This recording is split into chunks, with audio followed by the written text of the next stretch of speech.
Hi everyone, welcome to my channel Archive Maths. My name is Rajshekhar. ప్రస్తుతం 10వ తరగతి చదువుతున్న విద్యార్థులు 10వ తరగతి తర్వాత ఏ కోర్సులు చేస్తే బాగుంటుంది, ఏ కోర్సులో జాయిన్ అవుతే బాగుంటుంది, ఏ కాలేజీలో జాయిన్ అయితే బాగుంటుంది, ఏ గ్రూప్ తీసుకుంటే బాగుంటుంది, మరి ఏ గ్రూప్లో జాయిన్ అయితే భవిష్యత్తులో మంచి స్థానానికి వెళ్ళవచ్చు లేదా తక్కువ కాలంలో ఉపాధి పొందవచ్చు, తక్కువ కాలంలోనే ఉద్యోగం పొందవచ్చు, ఇలాంటి ప్రశ్నలు మరి వారిని వేధిస్తూ ఉంటాయి. సో అయితే చాలా మంది విద్యార్థులు కూడా సరైన గైడెన్స్ లేకపోవడం వల్ల ఏం చదవాలి, ఏ గ్రూప్లో చదవాలి, ఏ కోర్సు చేయాలో తెలియక చాలా ఇబ్బందిగా ఫీల్ అవుతుంటారు. అలాగే ఏదో కోర్సు తెలియకుండా కూడా చేరే విద్యార్థులు చాలా మంది ఉంటారు. తక్కువ కాలంలోనే జీవితంలో స్థిరపడాలనుకునే విద్యార్థులకు తక్కువ ఖర్చుతో పూర్తయ్యే కోర్సులు చేయాలనుకునే విద్యార్థులు, అలాగే కోర్సు పూర్తి చేసిన తర్వాత ఉద్యోగం ఉపాధి అవకాశాలు ఎక్కువగా ఉండే కోర్సులు లేదా ఉన్నత విద్య చదవాలనుకున్న అభ్యర్థులకు కూడా వెసులుబాటు కలిగే కోర్సు ఏదైనా ఉందంటే అవి డిప్లొమా కోర్సులు అని చెప్పవచ్చు. మరి డిప్లొమా కోర్సు పూర్తి చేయడం వలన కేంద్ర రాష్ట్ర ప్రభుత్వాలు నిర్వహించే ఉద్యోగ పరీక్షలకు అర్హత లభిస్తుంది. దాని ద్వారా మనము తక్కువ సమయంలోనే ఉద్యోగం సాధించవచ్చు.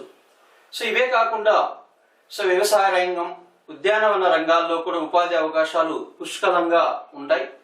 అలానే కొన్ని ప్రైవేట్ కాలేజీలు కూడా 10వ తరగతి తర్వాత డిప్లొమా కోర్సు 3 సంవత్సరాలు, అలాగే బీటెక్ మొత్తం 3 సంవత్సరాలు, మొత్తం 6 సంవత్సరాల కోర్సు ఒకే దగ్గర కూడా కొన్ని కాలేజీలు అందిస్తున్నాయి. సో మరి ఈ అవకాశాన్ని కూడా విద్యార్థులు ఉపయోగించుకోవచ్చు. ఇలా విద్యార్థులు తక్కువ కాలంలోనే జీవితంలో స్థిరపడాలన్నా, తక్కువ ఖర్చుతో మంచి చదువు చదవాలన్నా, లేదా ఉన్నత విద్య కోసం వెళ్ళాలన్నా కూడా ఈ డిప్లొమా కోర్సులో మంచి ఆప్షన్, మంచి ఎంపిక అన్నమాట. కాబట్టి ఆసక్తి కలిగిన అభ్యర్థులు అంటే ముఖ్యంగా మనకు గణితం, ఫిజికల్ సైన్స్ మీద ఎక్కువ పట్టున్న వాళ్ళు ఈ రంగంలో రాణించడానికి అవకాశాలు ఎక్కువగా ఉన్నాయి. కాబట్టి విద్యార్థులు ఈ అవకాశాన్ని సద్వినియోగం చేసుకోవాలి. మరి అలాంటి డిప్లొమా కోర్సులు చేయాలంటే వాటికి సంబంధించి మనకు state board technical education training మనకు ప్రతి సంవత్సరం పాలీసెట్ ఒక ప్రవేశ పరీక్షను నిర్వహించడం జరుగుతుందన్నమాట. మరి 2022 సంవత్సరానికి సంబంధించి పాలీసెట్ నోటిఫికేషన్ విడుదల చేయడం జరిగింది. మరి ఈ వీడియోలో మనము ఆ నోటిఫికేషన్ వివరాల గురించి తెలుసుకుందాం. మరి 10వ తరగతి ప్రస్తుతం చదువుతున్న అభ్యర్థులు అంటే ఇప్పుడు 10వ తరగతి పరీక్ష రాసే అభ్యర్థులు, 10 తర్వాత ఇంటర్మీడియట్ చేరి మధ్యలో డ్రాప్ అయిన అభ్యర్థులు కూడా మనము అప్లై చేసుకోవచ్చు. ఈ నెల 11వ తేదీ అంటే ఏప్రిల్ 11వ తేదీ నుంచి అప్లై చేయవచ్చు.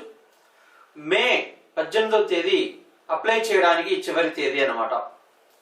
మరి ఈ ఎంట్రన్స్ ఎగ్జామ్ ఎప్పుడు నిర్వహిస్తారు అంటే మే 29వ తేదీన మనకు ఎగ్జామ్ కండక్ట్ చేయడం జరుగుతుంది. మరి అప్లై చేయాలనుకున్న వారు అప్లికేషన్ ఫీజు 400 రూపాయలు చెల్లించవలసి వస్తుంది. మరి అప్లై చేయదలుచుకున్న విద్యార్థులు మరి స్క్రీన్ మీద కనిపించే వెబ్సైట్ల ద్వారా ఈ నెల 11 నుంచి అప్లై చేయవచ్చు. ముందుగానే అప్లై చేయండి, ఎందుకంటే ఈ నెల 25 నుంచి మీకు పబ్లిక్ పరీక్షలు మొదలవుతున్నాయి కాబట్టి ఆ ఎగ్జామ్ హడావుల్లో పడి తర్వాత అప్లై చేయడానికి ఇబ్బంది కావచ్చు. కాబట్టి విద్యార్థులు ముందుగానే అప్లై చేయడం అనేది మంచిది. మరి తర్వాత అప్లై చేసిన తర్వాత వీటికి ఏ విధంగా ప్రిపేర్ కావాలి, ఎగ్జామ్ ప్యాటర్న్ ఏంటి, సిలబస్ ఏంటి, మరి గత ప్రీవియస్ క్వశ్చన్స్ ఎలా వచ్చాయనేది తర్వాత వరుస వీడియోల్లో మనము తెలుసుకుందాం. మరి ఈ వీడియో కనుక మీకు నచ్చినట్లయితే లైక్ చేయండి, షేర్ చేయండి. రెగ్యులర్ గా మా ఛానల్ నుంచి వీడియోస్ పొందాలంటే సబ్స్క్రైబ్ చేసుకోండి. Thank you for watching. Thank you very much.